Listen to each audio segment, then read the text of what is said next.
What's up, everybody? Welcome back to another episode of Inside Inter Miami, the Miami Herald show about that Inter Miami soccer club, which is find itself suddenly struggling a lot these days. But we're going to talk about that. I'm your host Andre Fernandez with Michelle Kaufman, as always. We are going to dissect what's been going on with this team these last couple of competitions. The Champions Cup didn't go so well. They were outplayed by Vancouver in a 2-0 loss that looked worse than the one that they had at LAFC in the previous round. Now they're in a bigger hole as they come home on Wednesday night. As you're watching this or as you're listening to this, it's only a few hours away before Inter Miami takes the field at Chase Stadium to try and survive in the Champions Cup and advance to the final. But they are down 2-0. So best case scenario, they need 3 goals. They need to not allow a goal against the highest scoring team in the league. We'll jump into all of that and then turn around and talk about the other terrible result that they had. And this one probably even more deflating, even though the starters were out. The majority of their starting lineup was sitting, including Lionel Messi. But they blow a 3-1 lead and lose to Dallas, lose some valuable points. Team is falling a little bit in the Eastern Conference standings at this point. So we'll look at just what went wrong in this game, who should be to blame, some of the bright spots even within all that. But at the same time, the end results are what really matters. So we'll take a look at that. We'll have reaction from Javier Mascherano. Maxi Falcone was there in the presser too. Sergio, talking about Sergio Busquets and others. So we'll look at all of that. And we'll look at this steep mountain that they have to climb starting on Wednesday night, Michelle. And let's jump right into that. Can they survive and can they come back? They did it against LAFC, but this is an even bigger hole now. They're starting out needing 3 goals right out of the chute, and that's the best case scenario if they're actually able to shut out Vancouver. If not, if Vancouver scores, it gets even worse. Yeah, well, they're in a very, very deep hole. They are in the hole that they were in during the game against LAFC. They entered Right, that game down 1, and then they ended up giving up a goal and they were down 2. right. And This time that's they're where they are starting right that way. now. Right. This time they're starting, which Javier Mascherano, ever the optimist, said, "Hey, let's look at it this way. If we can try to look at one positive, uh, against LAFC, we scored 3 goals in 60 minutes, and this time we have 90 minutes." So he's really trying to look at the positives here. Is that if they could score 3 goals in 60 minutes, they can score 3 goals in 90 minutes. He said, obviously, we would rather not be in this situation, but he keeps pointing out that anything is possible, and we're going to talk about why he's drawing on some experiences in his own life, about why he is optimistic and thinks that anything is possible, because it is football. And they always say it's football, it's football, it's football, it's football, it's soccer. Anything can happen, which we know is true because we'll talk about the Dallas game when you're winning a game 3-1 and you look like you have it in hand and you end up losing 4-3. The other team scored 3 unanswered goals. So it is possible, and it happens all the time, that teams score 3 unanswered goals. That is what they are going to have to basically, against Vancouver, they're coming in with a 2-0 deficit in this tournament. It's an aggregate scoring, and the tiebreaker is the away goals, is the road goals. They have no road goals, 0. So they have to win in regulation 2-0. They have to shut out Vancouver, win in regulation 2-0, or win by 2 goals, and then it would go into extra time. They have to win 2-0 so that if Vancouver even scores 1 goal, that is the tiebreaker. That's the So they really minimum. need to win. Right. The minimum is they have to win 2-0. Then it goes into extra time. In extra time, they don't use the away rule. Once it goes Yeah, into then it's extra time, just that's it. right. Then it's straight whoever wins at that point. For them to get to the extra time, they have to win minimum of 2-0. Difficult, yes. They're going up against a Vancouver team that, as we know, is very, very good. They're in first place in the West. They rested a lot of their players also on their game on Sunday, but the difference was they won against a Minnesota team that had won like 8 games in a row, or was unbeaten 8 games in a row, and they ended up beating Minnesota with, having rested their players. Miami rested their players, and we're going to discuss the debacle that would happen there. So Vancouver's a very good team. They score a lot of goals. They're one of the top scoring teams in the league. So this is a team that likes to score goals. Now, have they been shut out? Yes, twice. They were shut out by St. Louis 0-0, and they were shut out by Toronto 0-0, which is a team that tied Miami 1-1. So it is possible for, to keep a clean sheet against them. Two teams have done it. Presumably Miami is a better team than those two teams and is playing with a lot at stake. So it is difficult, but not impossible what they face on Wednesday night. Yeah, but we saw in that game, they are explosive when they can strike quickly. Brian White had a goal early on that, just turned the momentum in their favor. I mean, that's the thing. He can be as optimistic as he wants, and I believe it. This team is quite capable of scoring 3 goals in a half, in a 20-minute span. We've seen it. It has happened.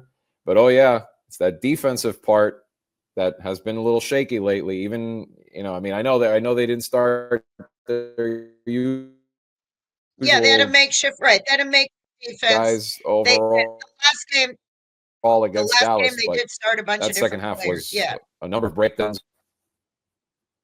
Yeah, there were a number of breakdowns. Yeah, it was Part just of ugly. it, he It's said, just ugly the way it was. Yeah. It was. And Mascherano took blame, by the way, which was a stand-up thing to do. I think it was the right thing for him to do. He took the pressure off some of those young guys that were playing for the first time and playing together. He did put together a makeshift team. In the game against Dallas, which was, they were winning 3-1 in the second half. It looked like, okay, we can chalk this up for a W. And then all of a sudden, in a span of 5 minutes, Dallas scores 2 goals in the span of 5 minutes and then scores another one. And the next thing you know, you've lost 4-3 when you were winning 3-1.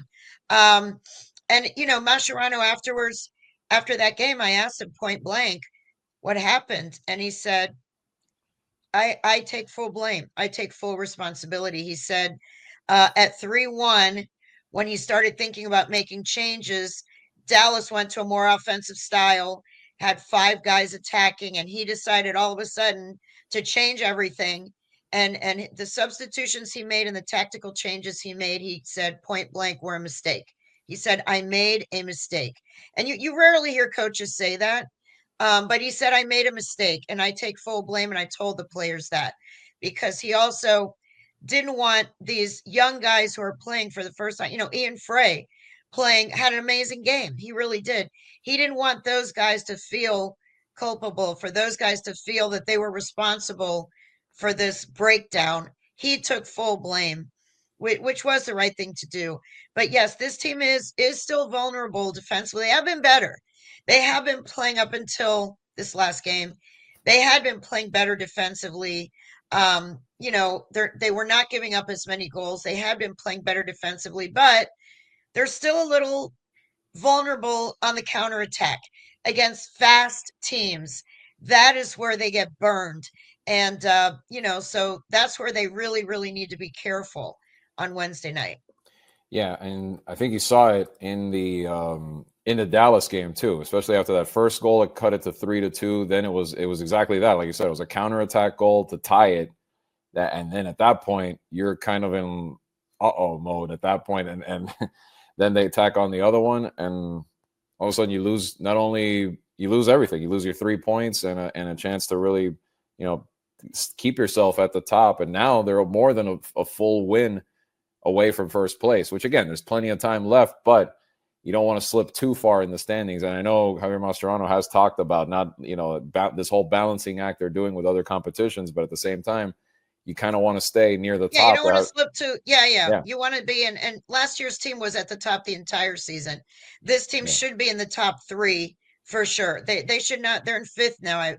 They should be in the top 3. But right now their focus really is this game against Vancouver. This is really what his focus was. He said he doesn't like to rotate players. He only did it because he felt like he had to, because this game is so important. At home, like we said, they have to pull off a bit of a miracle.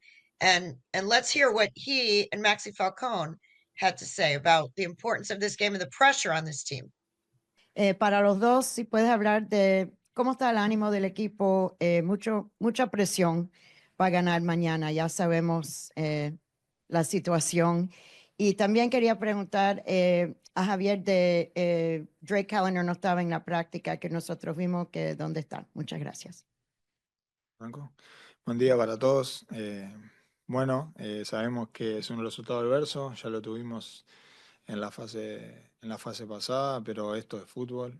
Nosotros entrenamos acorde a lo que hemos visto de ellos, a lo que ya pasó el partido pasado y tenemos la confianza plena en el equipo de que se puede revertir la situación. Es difícil, el margen obviamente tiene que ser cero, pero tenemos toda la confianza de que si hacemos un buen trabajo mañana lo podemos sacar adelante. Sí, coincido con Maxi y sobre todo creo que, digamos, si hay algo que nos gusta a los deportistas, y en mi caso ahora que ya no soy más deportista y soy entrenador, es convivir con este tipo de presiones. Al final es lo que le da sentido, lo que te da vida de estar metido en el fútbol. El hecho de poder competir, de poder tener la ilusión de, ante un resultado adverso, poder revertirlo y lo tomamos como eso. Eh, yo creo que sí existe eso de presión, de responsabilidad, pero, pero también te puedo decir que presiones son otras cosas en la vida. Entonces, creo que este tipo de presiones, si las sabés llevar y podés manejarlo, al final lo que te da es quizás podemos tomarlo desde un aspecto positivo para aferrarnos a eso y saber que es posible. Yo estoy totalmente convencido que vamos a tener nuestras posibilidades en la eliminatoria. La eliminatoria nos va a dar posibilidades de poder meternos y poder, el partido nos va a dar esas posibilidades. Dependerá de nosotros si las agarramos. Yeah, trying Yeah, to well, we have maintain. Yeah. subtitles now, which is great for the people Saves you the watching. trouble of translating. Well, not really, because the people that Sort are of. listening are not seeing. The That's people true. listening That's true. only For the do not get the viewers. translation. So For the viewers. for the viewers, thank you. You're welcome. You're welcome. We got you the translations that some of you have been asking for. For those that were listening only, basically a review of what both of them said. Maxis Falcone said, we are in a tough situation, but he felt very confident that, they've studied what happened in the last game. There is no margin for error, no room for error whatsoever, but he fully believes that they can turn things around. They've studied a lot what happened in the last game, and they're determined to turn it around. Javier Mascherano said, yes, there is pressure for sure, but he said real pressure is other things in life. For us, this kind of pressure as players and as coaches, this is what we thrive on. This is what we love. This is what gives meaning to our jobs, is to play in these kind of pressure situations. And he said that, he fully believes that they can turn things around, and that this is kind of what they live for. And they're going to view this in a way as a positive to motivate them, that they are in a tough situation, but they know that they can, that they can turn things around. By the way, on the question on Drake Callender that he missed, I asked that Drake Callender was not at practice. And he said that unfortunately Drake had a tiny bit of a setback after starting the game against Dallas. He felt some discomfort in the same adductor area.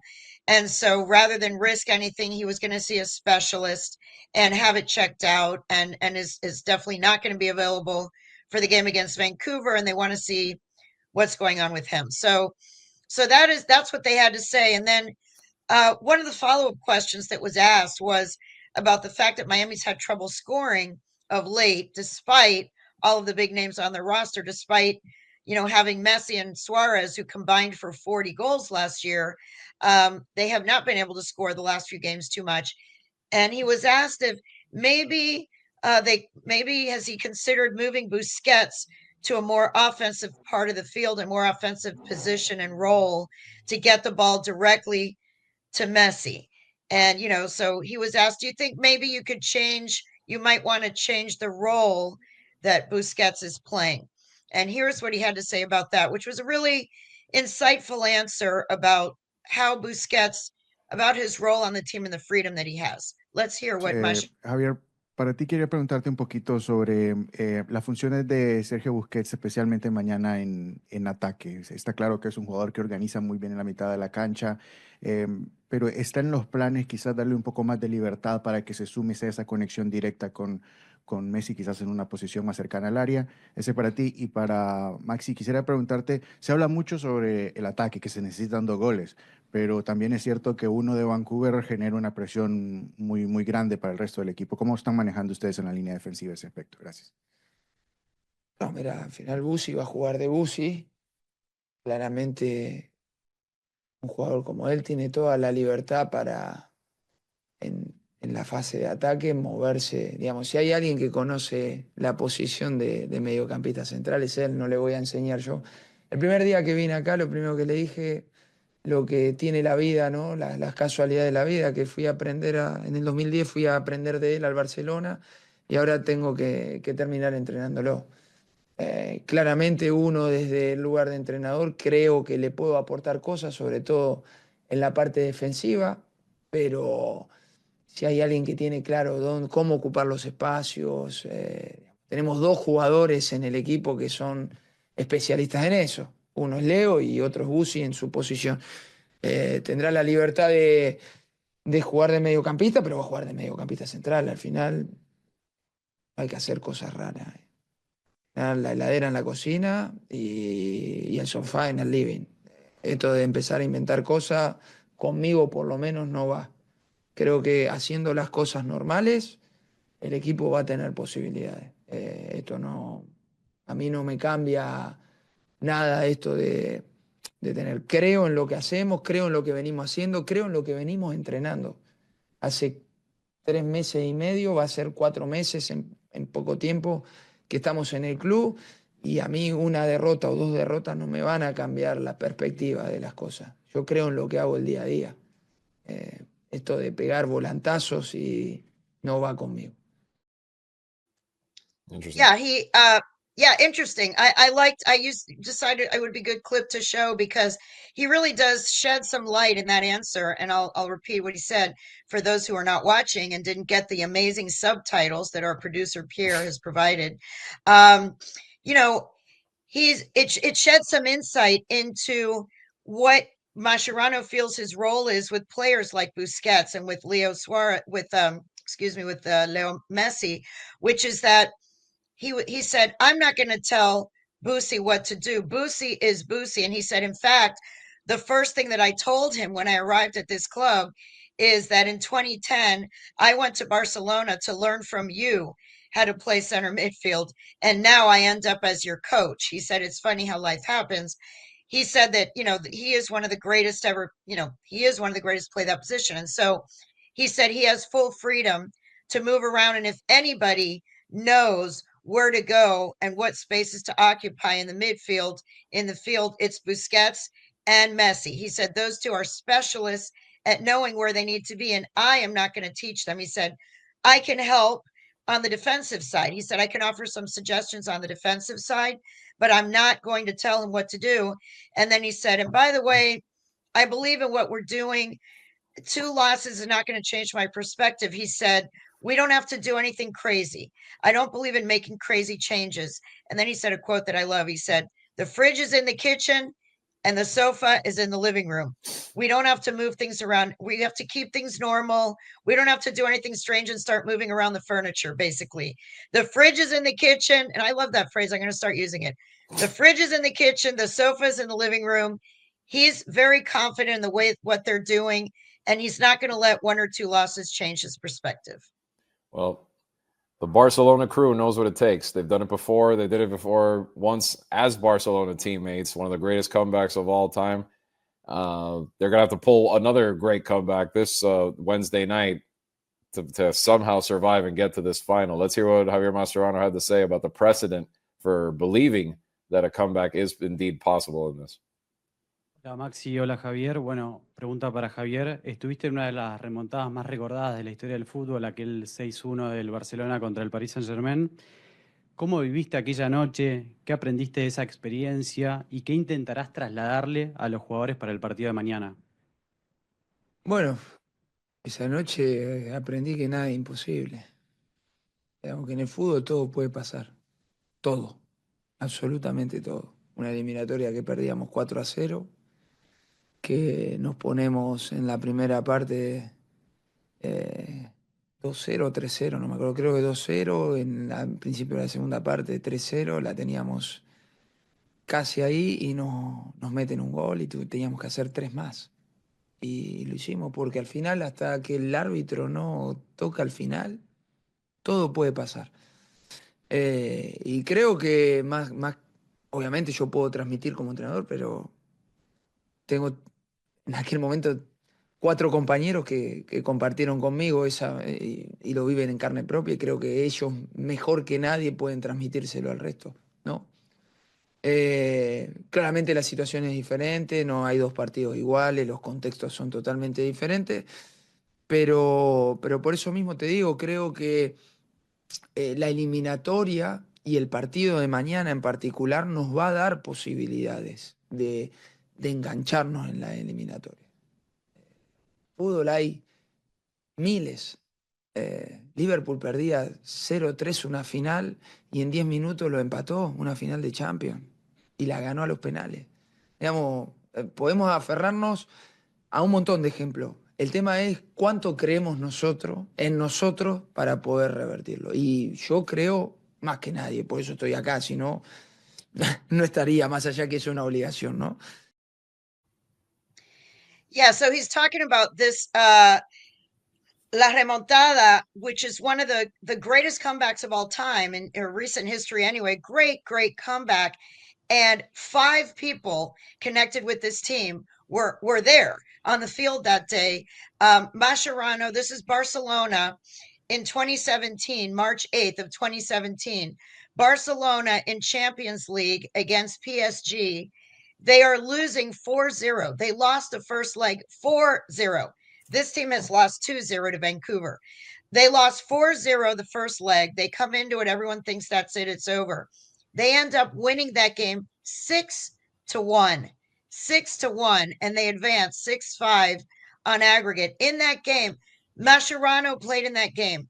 Messi played in that game. Suarez played in that game. Busquets played in that game. And Alba was on the bench, started the game on the bench in that game.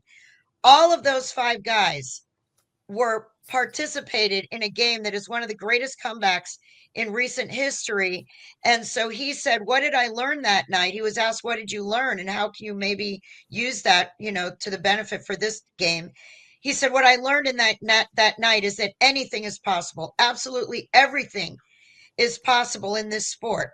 And he sort of reviewed that, they were down 4-0 and then they went up 2-0, 3-0. And then, but it's interesting. I went back and I read a bunch about that game. And number one, the first goal was scored by Suarez in the 3rd minute. So maybe he can replicate that against Vancouver. Suarez scored the first goal on a header in the 3rd minute of that game. Okay. Then another goal was scored. Then Messi scores on a PK in the 50th minute to make it 3-0. By the way, PSG player Cavani got fouled, or it appeared to be pretty obvious foul by Mascherano, and it was not called. The PSG fans were really upset that apparently it looked like Mascherano fouled him and they did not call the foul, so he didn't get a chance to score on that play. Then the game goes on. Neymar scores 2. Neymar scores in the 88th minute and then scores on a PK in 90+1 after Suarez, again, or open interpretation, took a dive. He had a very theatrical fall on a foul. Flop. And maybe a flop. and Neymar gets a PK and they end up scoring on that. And then finally at the end, Roberto comes out and scores the final one. So, they end up winning 6-1 when they lost the first leg 4-0. So Mascherano said, look, anything is possible. I learned that night. And he said, and more than me telling that to the players, those 4 teammates of mine can convey that to their teammates because they are their teammates now and they all lived it. We all lived it. But you know what? Again, yes, they can do it. All the scoring in the world, I believe in that part of it. This is going to come down to Oscar Ustadi and the guys in front of him defending. Can they stop Vancouver and shut them down? Because, I mean, even if they get one, it's already an even bigger hill to climb for them. You know, then they'd have to win 4-1. You know, at least go 3-1 to even force overtime. That scenario just gets worse and worse. And this Vancouver team, 20 goals in MLS play. I think if you add the Champions Cup, it's over 30. This is an explosive team. team. Scores. This is an explosive team. Yep. And they run up and down. They run up and down the flanks, you know, and that is where Miami is a possession team. They move the ball around. And as we've said before, you know, Messi and Suarez are amazing on the offensive end, but they're not going to be racing all the way back and all the way forward. You know, they really need speed on the outside to stop some of these guys and to stop these counterattacks. And, you know, it was an issue last year and it still remains a bit of an issue this year that when the opponents have speedy players that run up and down the sides in the counterattack, Miami's team, and even in the middle, Miami's team, you know, Busquets is not fast either. That they end up chasing. You see the Miami defenders running and chasing, trying to catch. And so, you know, Maxi Falcone, who had an amazing game, by the way, before he was taken out against Dallas. I mean, he really is a very tough defender and a real organizer of the defense too. He tells all the guys where to be and he's directing traffic in the back. He's going to have a really big game. But he said a few different times during this particular interview, they cannot make mistakes. They cannot turn the ball over. Every single guy has to be concentrated for the entire 90 minutes because one let up in concentration and they will burn you. This Vancouver team will burn you.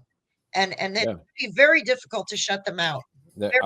Like I said, 2 teams have done it. I went and looked. St. Louis 0-0, Toronto 0-0. So they have been shut out. Miami is going to have to shut them out. I'm still seeing Dallas's guy, Anderson Julio, surging down the field, right down the middle, and scoring on them to tie the game the other day. And that's the vulnerability there. And I don't think we give enough credit. We keep talking about Vancouver's goal scoring and all of that. They're a solid defensive team, too. I mean, that's why they're plus 13 right now. They've only given up 7 goals in league play. They're not a slouch on that end either. So we're talking about how easy it is for Messi and Suarez to score, and usually it is. But it's not going to be that simple either on that side of it for Inter Miami. Vancouver's got a solid defense themselves. Yeah. No. I mean, it's a very good team. It's a very good team that has really sort of come out of nowhere with a new coach and with a new system. And everyone is trying to figure them out. But they are the team to beat. And right now in this tournament, by the way, history is not on Miami's side. You know, maybe they'll reverse history, but 4 times an MLS team has been down 2-0 after a road game in this tournament, and this is the 4th time. The other 3 were eliminated. So no MLS team of the other 3 that were in this situation were able to overcome the deficit. All 3 of them were eliminated in this next game. So there's a lot at stake. I mean, I'm looking forward to the game. There's a lot at stake with this game. And we'll see what they're made of. But again, Vancouver is playing also. And so they have a lot at stake too. They want to make the final. They want to make the final as badly as Miami does. So even though for Miami, it's, maybe a little more motivation because if Miami doesn't make it, it's a huge disappointment and they have a lot of things to answer for. Vancouver, it's like a surprise that they're there in the first place. So it's maybe the pressure is not quite as much as it is on Miami, but again, maybe that means they'll play looser. All the pressure is on Miami, really, truly. I mean, I feel like more pressure is on Miami than on Vancouver. Well, it's always going to be because of the spotlight that this team has, just having Messi on their team, having all the superstars that they have. We've talked about it to death, about all the inside, outside, on field, off the field pressure this team has. Everyone expects them to win every game. I mean, that's right. You're supposed to win. Come on, you're Inter Miami. You have Messi. You have the Yeah, GOAT. you have You have the everybody. GOAT. I mean, that's the answer. You have everyone. You have these guys who were in the greatest comeback of all time, and now one of them is your coach. I mean, there's no excuses. Other teams, whatever. This is Inter Miami. This is the men in pink. This is Messi's team. This is the GOAT's team. Everyone expects them to win every game. Is that realistic? No, but that is the expectation, and that's what they have to live with. And if Mascherano is correct, he said they love this pressure. They love this kind of pressure. So let's see. They've done with it. They've dealt with it. Yeah. Yeah. They've Yeah, dealt with let's it see what they before. do. So let's see what they can do. One last note before we say goodbye here for this week. Two familiar faces to Inter Miami fans for a while are gone now to other teams. Robert Taylor, bye-bye. Julian Gressel, bye-bye. A little bit on that, Michelle, just the impact of their departure. Na, na, na, na. Yep. Na, na, na, na. Hey, hey, hey. Goodbye. Anyway, yes, Robert Taylor. It's not a huge surprise, both of those. Well, Julian Gressel, not a surprise at all. He did not play a single minute of MLS play so far this year. It was very clear that he was not in the plans. While he was, it's amazing how a coach can make a big difference with a player's position and role on a team.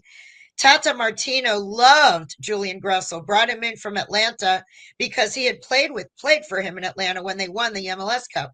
So in 2018. So he loved Julian Gressel. Julian Gressel had also won in Columbus. He's a guy who had a great history. Tata brings him in, and he was a big player for this team last year. He started most of the games. He was a leader on the team. He was a big player.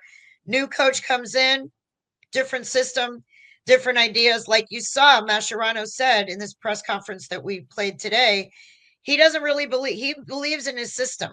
He believes in what he's doing, and he's not very easy to sway. So he, for whatever reason, didn't feel that Julian Gressel's style of play, which is more running up more crossing. He's known for his crosses and long ball crosses. That's really not what Mascherano is looking for. So he went off to Minnesota. He's with Minnesota United, which is a team that is doing very well this year as well in the West.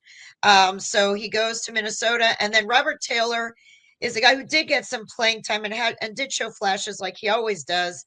But he also is another guy who was not in the plans.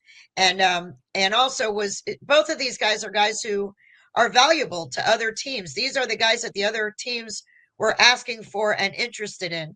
So he went to Austin. He's off to the Austin team, and Julian Gressel is off to Minnesota. And we bid them farewell. They're both really nice guys. In fact, there's a media game. They do a media game each year. The new one is coming up in June. And yes, I play in the media game. My name on my jersey is Meech, Meech. And actually, I play out on the wing because I'm a little afraid to get into the scrum with all the guys, to be honest. They take it very serious. The guys who cover this team take it very serious, especially the Argentine reporters. I do not want to get in the way of the Argentine reporters who are trying to score. So I kind of stay out of the way and make my crosses inside, do what I can. But anyway, in the last media game of 2024, the two coaches for the team that I played on were Robert Taylor and Julian Gressel, which the reason that they were two of the coaches is because they were two of the nicer guys on the team. Because the nicer guys on the team are the ones that agree to do these kinds of things, like be the coach for the media game, or go to the Special Olympics event, or go speak to a sponsors and go do a Q&A and an autograph signing. The guys who do those, which is behind the scenes, and a lot of you fans don't get to see those moments. You only see who's playing on the field. But there are a lot of players on this team that do a lot of community service. Guys like Ryan Saylor, who we never see on the field anymore. He is at every community event. He goes to the schools and reads to the kids. So, anyway, there's a long way of saying that Robert Taylor and Julian Gressel were two of the nicer guys on the team, two of the guys who did the most community service. And it is a shame to see them go, because they did contribute a lot to the club. Whether or not they were playing as many minutes on the field, they were important parts of this club and good people. And so I wish them the best in Austin and in Minnesota. There you go. That's why I'm glad we were able to wrap it up talking a little bit about that, not just an afterthought, you know what I mean? Because they did make a big impact while they were here, both on and off the field. So like Michelle said, we wish them well. We'll be back next week to talk about whether we're still talking about this Champions Cup or are we focused back into league play for the moment. Of course, the Club World Cup is looming down the road, coming up in June as well. And Michelle, you have a story that people might want to check out this week on MiamiHerald.com, talking a little bit about that. Won't tell you the details, no spoilers. You got to read it at MiamiHerald.com. But we'll be talking about that. And of course, we're so focused on the Champions Cup. The We next didn't even league mention. match, Oh yeah, they play New York Red Bulls on Saturday. right, on Saturday. yeah. But that we'll worry. Don't worry about that, and we'll talk about that afterward. The important one is, can they salvage their place in the Champions Cup, excuse me, and have a chance to face either Tigres or Cruz Azul in the final. We'll see. We'll see if they can climb that mountain that they say they're very confident they still can. For now, for Michelle Kaufman, I'm Andre Fernandez. Remember, catch us on YouTube, catch us at MiamiHerald.com, all your favorite podcatchers if you're listening. And until next week, we'll see you on Inside Inter Miami. Enjoy the games, everybody.